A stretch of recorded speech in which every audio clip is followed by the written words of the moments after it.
Pelbagai program pembangunan menjurus kesejahteraan rakyat dilaksana kerajaan negeri dalam tempoh 5 tahun. Hasil negeri juga meningkat hampir 7 bilion ringgit dalam 3 tahun berturut-turut. Pencapaian itu hasil kepimpinan Kerajaan Gabungan Rakyat Sabah GRS dan PH Plus yang mempunyai pelan hala tuju pembangunan negeri yang jelas. Trend ini akan berterusan. Harapan kita kerjaan sebenarnya after another 5 more years, 5 tahun yang akan datang ini, kalau pendapatan kita meningkat, kita tidak akan bergantung sangat dengan peruntukan daripada kerjaan persekutuan, especially dari segi pembangunan di peringkat luar bandar. So ini yang impian kerajaan negeri. Kerajaan negeri turut menyalurkan peruntukan besar untuk pembangunan modal insan dan pelbagai insentif pendidikan. Selain menarik pelabur dengan pembukaan 2 kilang besar iaitu Kibing dan SK Neselis yang menyediakan ribuan peluang pekerjaan. Juga menambah kuota rumah mesra SMJ sehingga 40 rumah bagi setiap dun. 3 memorandum persefahaman MOU bernilai 13 juta ringgit diserah sempena Hari Peladang, Penternak dan Nelayan Kebangsaan HPPNK 2025. Kesemua MOU melibatkan Lembaga Pertubuhan Peladang LPP. MOU pertama membabitkan kerjasama antara Pertubuhan Peladang Kawasan Keningau dan Absolute Moringa Sendirian Berhad dalam pemasaran dan pengedaran input pertanian. Seterusnya, MOU melibatkan kerjasama Sawit Kinabalu Group menerusi pemindahan teknologi dalam projek ternakan lembu baka secara integrasi sawit serta MOU antara Desa Keningau Livestock Industry Sendirian Berhad dalam pelaksanaan projek tanaman jagung bijian. Melalui MOU ini, dia menunjukkan ada hubungan kerjasama yang erat di antara kerajaan bersama dengan sektor swasta untuk kita bekerjasama dalam memajukan sektor pertanian dan meningkatkan keterjaminan makanan negara kita. Apabila kita dapat meningkatkan pengeluaran daripada bahan kita mengurangkan kebergantungan import dan itu akan meningkatkan ekonomi sebab industri ini akan menjadi lebih banyak lagi accessible kepada penternak-penternak kita dan juga mengurangkan harga makanan khususnya ternakan ini.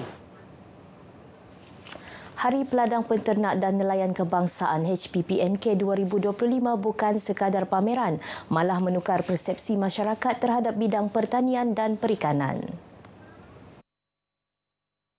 Usahawan yang ditemui mengakui penggunaan teknologi moden dan sokongan agensi kerajaan menjadikan sektor berkenaan sebagai kerjaya.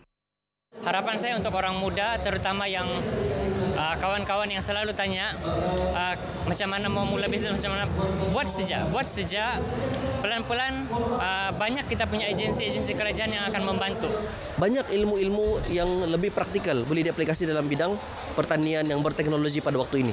Jadi itu boleh sedikit sebanyak mengubah stigma anak muda ni yang melihat bahawa aktiviti pertanian ataupun perusahaan yang ada ini sebagai perusahaan yang kotor, yang berbahaya, yang tidak popular, yang tidak cool bagi kehidupan orang muda. Sebab saya lah mencuburi bidang ni, saya dapat rasakan kita boleh pergi lagi tinggi daripada apa yang orang katakan. Saya rasa dalam zaman sekarang ni pelbagai kerajaan dah sediakan untuk rakyat. Fama telah banyak sangat membantu kami dari segi sokongan, keuangan dan banyaklah support untuk kami, logistik.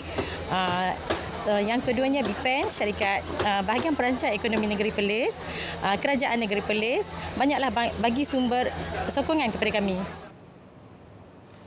Usaha memperkukuh kepimpinan digital dalam kalangan pentadbir sekolah terus diperkasa. Kepimpinan digital yang berkesan akan meningkatkan pengajaran dan pembelajaran berimpak tinggi.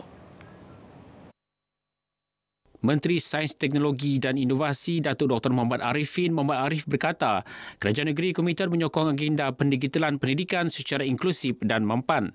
Antara inisiatif utama dilaksana termasuk perluasan rangkaian telekomunikasi melalui Pelan Jalinan Digital Negara Jendela. Dengan adanya kebolehan dalam digital ini akan mempermudahkan urusan anak-anak kita, urusan sekolah, urusan guru-guru dan urusan kita memperkasa pendidikan. Kita akan membantu sehabis baik apa-apa program yang dianjurkan oleh kementerian. Beliau ditemui pemberita selepas merasmikan kolokium Kami Pemimpin Pendidikan Digital Madani di Kota Kinabalu. Bertemakan kepimpinan digital pemacu reformasi pendidikan, kolokium ini menghimpunkan pengetua serta guru besar dari seluruh negeri. Memastikan sekolah tempat selamat untuk menimba ilmu, garis panduan menangani isu buli perlu digubal Kementerian Pendidikan KPM. Fakul Person Kebangsaan KPM Datuk Muhammad Arif Tun Sakaran yang mencadangkan perkara itu berkata, langkah tegas amat diperlukan bagi menjamin keselamatan anak-anak di sekolah. Ya, perlu sudah ada garis panduan kerana kalau kita lihat kes-kes buli ini dengan masa terdekat ini berlaku banyak. Kes-kes tersebut berlaku di sekolah yang berada di Sabah dan seluruh negara. Jadi ini perlu ditangani dengan baik. Beliau turut mencadangkan kerjasama antara sekolah, komuniti dan pihak berkuasa bagi mencegah buli serta mengembalikan keyakinan pelajar ke sekolah. Pihaknya juga akan berbincang di peringkat negeri sebelum membawa cadangan pelibatan ibu bapa dan komuniti swasta PIBKS kepada KPM. Program literasi kewangan bantu pertingkat kemahiran kewangan pekerja GIG khususnya penghantar makanan. Ketua Menteri Dato' Seri Panglima Haji Jinor berkata, kerajaan negeri sentiasa menyokong usaha seumpama yang dapat membawa perubahan jangka panjang terhadap kesejahteraan ekonomi. Sejajar matlamat Pelan Pembangunan Hala 7 Sabah Maju Jaya yang menekankan pembangunan inklusif dan transformasi digital. Beliau berucap merasmikan program literasi kewangan Go Get Girls 2025. Ucapan dibaca pembantu menteri kepada Ketua Menteri Dato' Nizam Abu Bakar Titingan.